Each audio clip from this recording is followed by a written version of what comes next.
నమస్తే ప్రజలారా, తెహల్కా న్యూస్ కు స్వాగతం.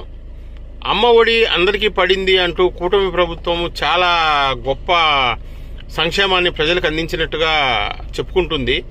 కానీ రెవెన్యూ డిపార్ట్మెంట్ యొక్క లోపాల వలన రాజంపేట దగ్గరలో ఉన్నటువంటి, అంటే ఇది పుల్లంపేట మండలానికి అన్నమయ్య జిల్లాకు సంబంధించి వస్తుంది, ఎస్ఆర్ పాలెం, అక్కడ ఉన్నటువంటి ఒక ఎస్టీ కాలనీలో రేషన్ కార్డులు లేక వాళ్ళు యానాదులు అన్నమాట. వాళ్ళు దాదాపుగా వలస జీవితాలను గడుపుతూ ఒక 30 కుటుంబాలు కలిగినటువంటి ఆ ప్రాంతము ఎలక్షన్ టైంలో ఓట్లకు మాత్రం అక్కడికి వెళ్లి వాళ్లకు ఓటుకు నోటు ఇవ్వడము, మందు ప్యాకెట్లు ఇవ్వడము, బిర్యానీ ప్యాకెట్లు ఇవ్వడం చేసేటటువంటి ప్రజా ప్రతినిధులు మహానుభావులు వాళ్ళు ఎన్నో సంవత్సరాల నుంచి రేషన్ కార్డులు లేవని రెవెన్యూ డిపార్ట్మెంట్ చుట్టూ అర్జీలు పెట్టుకుంటూ ఉంటే రోజు కూటి కోసం కూలికి వెళ్తేనే ఇల్లు గడిచే పరిస్థితుల్లో ఈ యొక్క ఎంఆర్ఓ ఆఫీసులు, ఎండిఓ ఆఫీసుల చుట్టూ తిరగాలంటే అది సాధ్యమయ్యే పనేనా?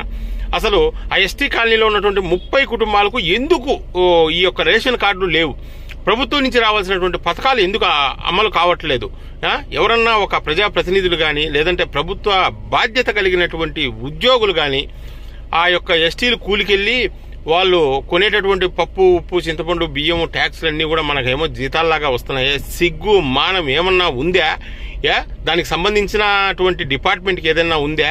దయచేసి ఈ వీడియోను మాత్రము మనిషి అన్నవాడు, మానవత్వం కలిగిన ప్రతి ఒక్కరు లైక్ చేయండి, షేర్ చేయండి. ఎక్కడి వరకు పోవాలంటే ఇది సీఎం చంద్రబాబు నాయుడికి, గౌరవ ఉప ముఖ్యమంత్రి పవన్ కళ్యాణ్ గారి వరకు కూడా చేరాల.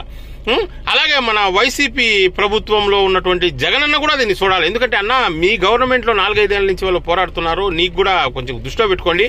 ప్రజల పక్షాన పోరాడుతున్నాను, నేను న్యాయం చేస్తానంటున్నావు కదా జగనన్న, ఇప్పుడు దయచేసి పోరాడన్న. కనీసము ప్రతిపక్ష హోదా లేకపోయినా ఇప్పుడు దీన్ని మీరు ఒక బాధ్యతగా తీసుకొని, ఎవరు రాజంపేట మండలంలోకి వచ్చే నియోజకవర్గంలోకి వస్తే మన అమర్నాథ్ రెడ్డి గారే ఉన్నారు, మన వైసీపీ ఎమ్మెల్యే గారే ఉన్నారు కదా, వారికి చెప్పండి.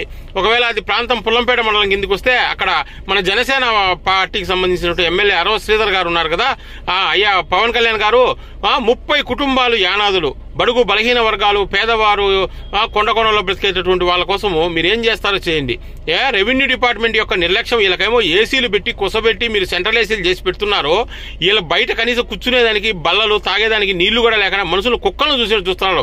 రేపు పీజీఆర్ఎస్ జరుగుతుంది, 100,000 కొలది అప్లికేషన్లు పోయి చేరుతా ఉంటాయి. వాటికి ఎక్కడా కూడా సరైనటువంటి సమాధానం ఉండదు.